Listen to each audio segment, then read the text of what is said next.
Pour ma dernière vidéo, j'ai acheté la RX 9060 XT 16 Go pour faire mes tests sur Linux, mais pendant mes tests, j'ai été pas mal impressionné par la carte graphique d'entrée de gamme d'AMD, à tel point que je me suis demandé est-ce que la RX 9060 XT n'est pas tout simplement suffisante pour la majorité des joueurs qui veulent jouer en 1080p et 1440p. Du coup, vous commencez à me connaître, plutôt que faire uniquement des benchmarks et retourner sur ma carte RTX 5070 Ti, j'ai utilisé exclusivement cette RX 9060 XT pendant ces 2 dernières semaines en remplacement de ma carte Nvidia. Évidemment, l'objectif n'est pas de comparer la carte d'AMD avec celle d'Nvidia, elles ne font pas partie de la même gamme de prix, mais plutôt de voir si je pouvais être satisfait de cette carte ou si c'était vraiment impossible pour moi de basculer sur une carte entrée de gamme, et aussi d'avoir une vraie expérience avec la RX 9060 XT plutôt que juste des benchmarks, notamment en l'utilisant tous les jours pour jouer à mes jeux, mais aussi en l'utilisant avec Blender pour la 3D et DaVinci Resolve pour le montage vidéo. Alors au niveau des spécifications, il existe 2 versions de la RX 9060 XT, une version avec 8 Go de VRAM et une version avec 16 Go. Elles disposent toutes les deux de 32 unités de calcul, une fréquence de base de 2530 MHz avec un boost à 3130 MHz. Elles sont équipées de VRAM GDDR6 sur un bus 128 bits et elles consomment 160 watts. On la retrouve en général aux alentours des 400 €. La version que j'ai est la version XFX Swift OC 16 Go et elle m'a coûté 380 €. Entre nous, je déconseillerais d'acheter la version 8 Go qui me semble trop limite et qui risque d'être rapidement obsolète. Partez plutôt sur la version avec 16 Go de VRAM, elle sera plus future-proof. Concernant les technologies d'AMD, on a le FSR qui est l'équivalent du DLSS d'Nvidia.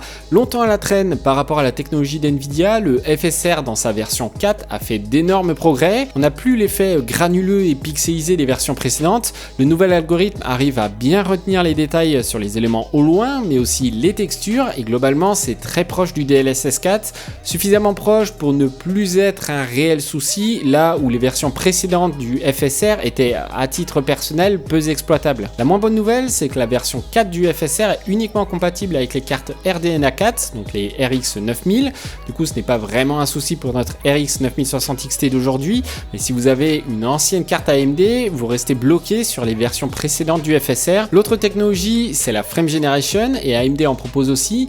Il existe 2 versions de la Frame Generation chez AMD, la version neurale du FSR 4, uniquement compatible avec les cartes RX 9000, et une version dite analytique depuis FSR 3 qui est moins performante visuellement, mais qui est compatible avec des cartes graphiques plus anciennes. Petit update, au moment où je monte cette vidéo, AMD vient d'annoncer la sortie de FSR Redstone, qui est une évolution du FSR 4, toujours uniquement compatible avec les cartes RX 9000. Cette version intègre 4 technologies majeures, l'upscaling qu'on connaît bien, la Frame Generation, la Ray Reconstruction et le Radiance Caching. L'upscaling et la Frame Generation, vous connaissez déjà. Pour la Ray Reconstruction, cette technologie est chargée de réduire le bruit généré par le ray tracing.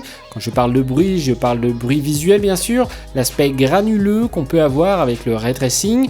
L'objectif est donc d'avoir un rendu plus agréable. Et pour finir, le Radiance Caching, il sera disponible qu'en 2026, est une techno qui permet d'utiliser l'IA pour améliorer le rendu et les performances du ray tracing. Concernant l'intégration avec les logiciels que j'utilise personnellement, comme Blender pour la 3D, je n'ai pas eu de soucis particuliers. J'ai testé un rendu 3D avec une de mes scènes d'un environnement, histoire de comparer un peu les performances de la RX 9060 XT relative à la RTX 5070 Ti pour voir combien d'écart on a. Avec la RTX 5070 Ti, le rendu a mis 6 minutes et 21 secondes avec le moteur de rendu Cycle, contre 10 minutes et 47 secondes pour la carte AMD. Encore une fois, l'écart est justifié par la différence de prix entre les 2 cartes graphiques, sans compter que l'intégration avec Nvidia dans Blender est meilleure qu'avec AMD. J'ai ensuite testé DaVinci Resolve, le logiciel que j'utilise pour mes montages vidéo, et pour l'export, la RX 9060 XT s'en sort avec 4 minutes et 7 secondes pour l'encodage en AV1. Pour avoir un élément de comparaison, la RX 5070 Ti réalise l'encodage en 2 minutes et 40 secondes. Le playback fonctionne parfaitement, donc je n'ai pas de soucis pour naviguer pendant l'édition de la vidéo. Après, gardez en tête que j'utilise encore la version gratuite de DaVinci Resolve, donc à part des ajustements colorimétriques, un peu de fusion, je ne fais pas de traitement particulier comme du denoiser qui est particulièrement gourmand en termes de ressources. Cette semaine, j'ai effectué effectué 2 sondages pour apprendre à mieux vous connaître et notamment mieux connaître vos habitudes de jeu. Le premier sondage, c'était pour savoir sur quelle définition vous jouez. Et globalement, la majorité d'entre vous jouez en 1080p et 1440p avec une plus grosse tendance en 1440p. L'autre sondage avait pour objectif de savoir à partir de combien d'FPS vous trouvez l'expérience de jeu satisfaisante. Évidemment, le max de FPS, c'est le mieux, mais je vous remercie sincèrement d'avoir vraiment joué le jeu en répondant honnêtement et intelligemment. Du coup, la majorité d'entre vous a voté 60 FPS pour tout ce qui est jeu solo, jeu narratif, simu, etc.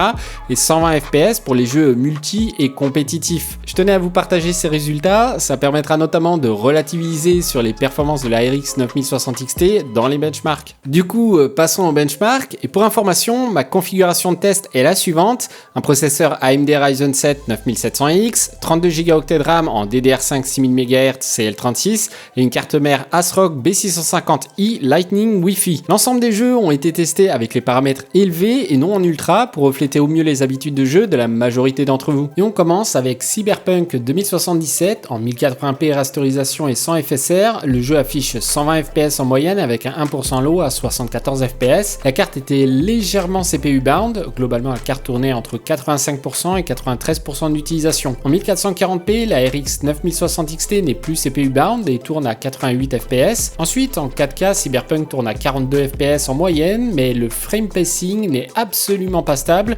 On a pas mal de saccades et c'est vraiment pas agréable. J'ai effectué les mêmes tests avec le FSR4 d'activer pour voir le gain en performance. Alors en 1080p, aucun gain, mais rien d'étonnant non plus puisque la RX 9060 XT était déjà CPU bound. En 1440p, on gagne environ 23% de performance, qui nous amène à 108 FPS. En 4K, on monte à 57 FPS, mais on a toujours un frame pacing très inconsistant. J'ai aussi effectué les tests avec le ray tracing en ultra sur Cyberpunk. En 1080p, on est à 86 FPS avec un 1% low à 56 FPS. En 1440p, le jeu tourne à 55 FPS, mais on a des saccades et c'est vraiment pas agréable. En 4K, c'est juste injouable avec 25 FPS et encore plus de saccades. J'ai aussi testé la frame generation d'AMD.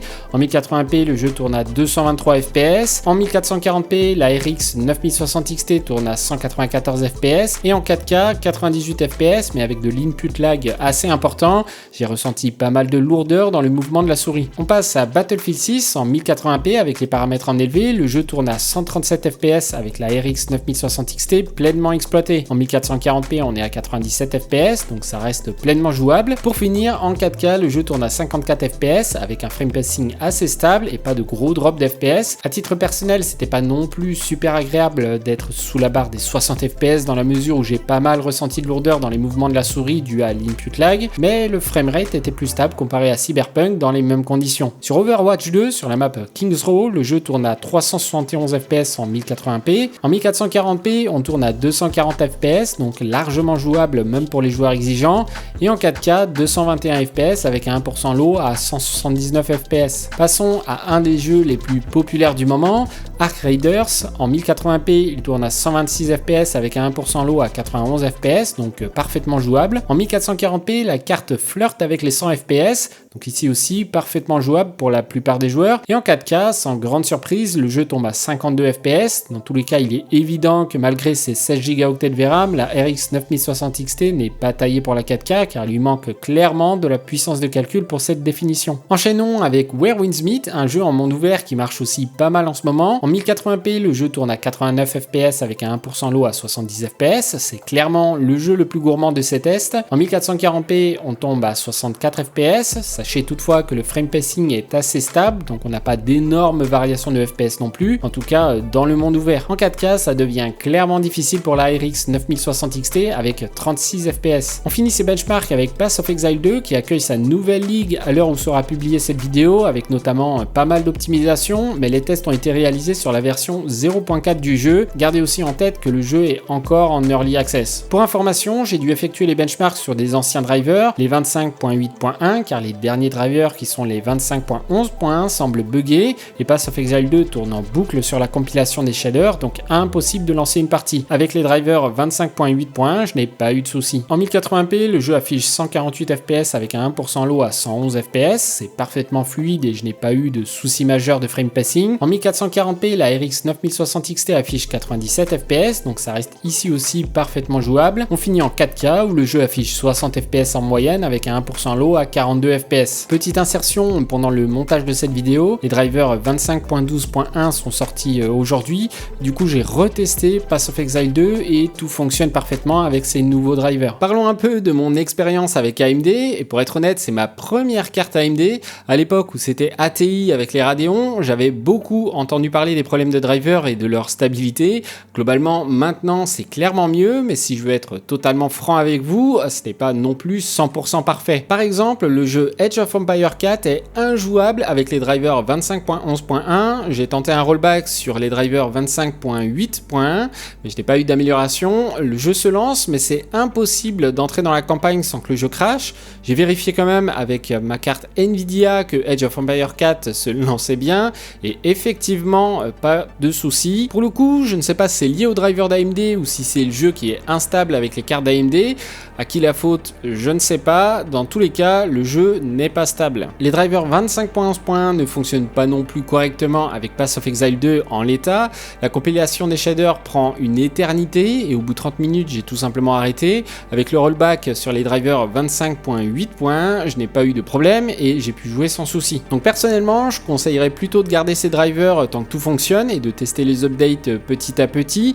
Est-ce que c'est pas de bol pour moi et je suis tombé pile sur un driver moyennement stable? C'est possible. Mais ce qui est sûr, c'est que je ne pouvais pas vous dire que tout était parfait non plus. Toutefois, pour nuancer, ça ne concerne que 2 jeux sur les 21 que j'ai testés, dont Path of Exile 2 qui au final fonctionne avec les anciens drivers, donc c'est pas dramatique non plus. Petit update pendant le montage de cette vidéo, comme j'ai fait pour les benchmarks, les derniers drivers 25.12.1 règlent visiblement les différents soucis que j'ai pu avoir. Age of Empires 4 fonctionne parfaitement avec les drivers 25.12.1, pareil pour Path of Exile 2, je n'ai pas rencontré d'autres soucis. On peut donc retourner à la vidéo. En conclusion, la RX 9060 XT dans sa version 16 Go est vraiment une super petite carte d'entrée de gamme qui fera tourner la plupart de vos jeux récents sans souci en 1080p et 1440p, et au vu de vos habitudes de jeu que j'ai pu récolter grâce à votre engagement dans les 2 sondages que j'ai publiés cette semaine, je pense qu'elle fera parfaitement l'affaire pour la majorité d'entre vous. D'ailleurs, je tiens à vous remercier sincèrement pour l'implication dans les sondages. J'ai récolté plus de 600 votes et vous avez été nombreux à vraiment jouer le jeu et répondre en commentaire, donc vraiment merci beaucoup. En tout cas, de mon côté, j'avoue avoir été bluffé par cette carte.